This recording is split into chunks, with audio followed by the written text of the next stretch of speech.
Hey, what's going on, guys? It is Dibs, Mr. Crockpot on X. Today, we are talking 5 more Eagles targets on day 2 and day 3 of the 2025 NFL Draft. Guys, if you love the draft and you want more draft content, you know what to do. Smash that subscribe button. Let's go!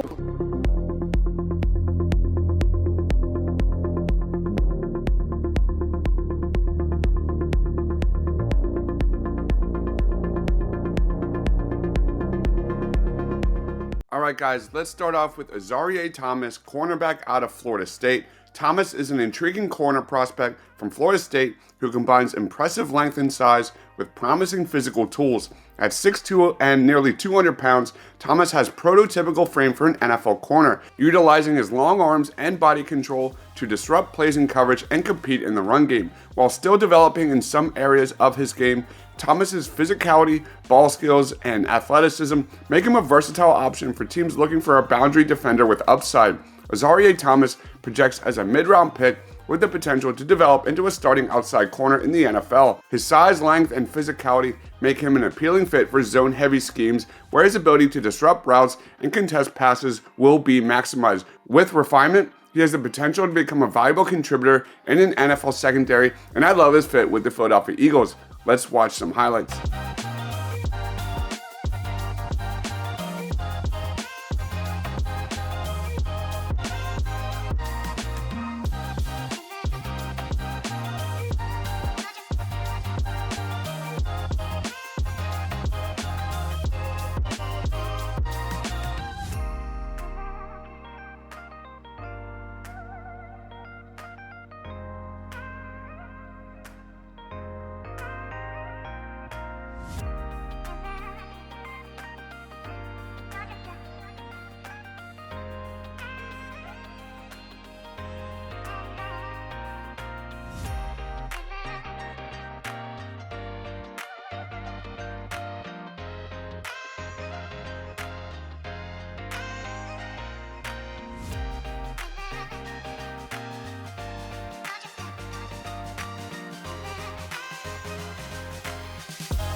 Next up, let's talk about Jordan Burch, edge rusher out of Oregon. Jordan Burch was originally a top high school recruit as a defensive tackle. He made the rare transition from the interior to the exterior of the defensive line and has shown tremendous growth as an edge defender while at Oregon over the last 2 years. Burch will initially make his money as a run defender in the NFL from the jump. He's strong and physical at the point of attack to lock out and get extension against offensive tackles. Some teams might view Burch's age as an issue since he'll be a 24-year-old rookie, but he has the versatility to line up as a 4-eye tag in odd fronts or as a traditional defensive end in even fronts. That should help increase his list of potential suitors, and I think he's got one hell of a floor who could be a solid run defender and develop into an every down player over the next couple of years. Let's watch some highlights.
Coming up next, let's talk about Joshua Farmer, defensive tackle out of Florida State. Farmer entered the 2024 season with the potential to earn a top 50 grade in the 2025 draft. Unfortunately, Florida State's D-line collapsed all around him, and the Seminoles only won 2 games. This caused Joshua Farmer to fly under the radar until his hype resurfaced during the Senior Bowl. Joshua Farmer stands out most as a run defender. When he shoots his hands straight from the ground, he's hard to move with one-on-one blocks and has plenty of upper body strength to lock out offensive linemen and take advantage of his long arms. Also, he can get penetration when slanting with his quickness and agility. Overall, Farmer has the profile of someone who could be an NFL interior defensive lineman who may need some time to develop. That could cause him to get drafted higher than expected if a team is willing to bet on his traits. Schematically, he has some positional versatility after lining up everywhere from nose tackle to 3-tech while at Florida State.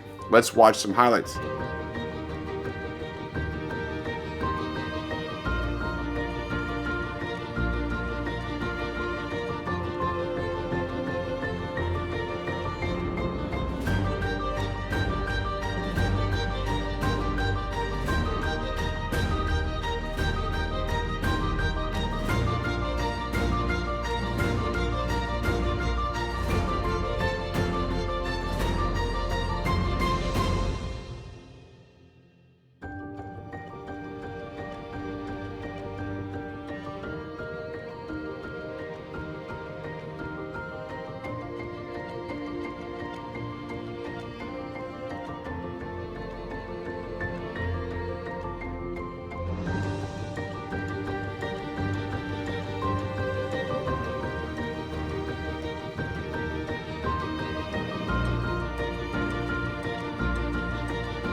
Next up, let's talk about Jaylin Noel, wide receiver out of Iowa State. Jaylin Noel is a space-creating route runner with good suddenness at the top of his routes to separate quickly from man coverage. He uses quick footwork to freeze defenders, and his plus short area quickness is one of his greatest assets. Noel is a manipulative route runner with good stop and start ability. He's also alignment versatile, as Iowa State put him in numerous positions to attack opposing defenses. He's aligned in the slot, on the outside, and in the backfield with both static alignment and pre-snap motions with a lot of positive results. Noel will benefit from adding better hand usage against handsy corners at the line of scrimmage. I'd like to see more yak from Noel. With his agility and his quickness, you'd expect him to average more than 4 yards per reception after the catch. Overall, Jaylin Noel projects as a quick winning slot receiver and assumes the wide receiver 3 role in an NFL offense. He's a reliable separator who can move the chains but doesn't have the highest ceiling due to limited physical tools and size. Let's watch some highlights.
Last but not least, let's talk about Jack Bech, wide receiver out of TCU. If you want a selfless, team-first playmaker, look no further than Jack Bech. He has experience playing both tight end and wide receiver during his freshman year at LSU. As a route runner, he is an efficient and intentional mover to create separation. You will not see all the fancy footwork at the line of scrimmage. He relies on a sudden jab to move his defender and create space to enter the vertical stretch phase of his route. Bech is quicker than fast and uses it to break free from his defenders. He runs routes with little wasted movement, and he won't wow anyone in the speed department. He's not an explosive athlete, and he lacks the burst to step on defensive backs' toes, pushing vertically. He projects as a power slot possession receiver who will thrive working the horizontal route concepts like crossers, like digs, and those daggers. I think Bech can become a glue guy for an NFL passing offense who can handle the dirty work in the middle of the field. I love his upside as a potential possession receiver at the next level. The dude is a straight up warrior, and I'm really rooting for him. Let's watch some highlights.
All right, guys, those are 5 more targets for the Philadelphia Eagles on day 2 and day 3. What do you guys think? Do you agree or disagree with my targets? Let me know down in the comments section below. Thank you, everyone, for watching. Stay awesome.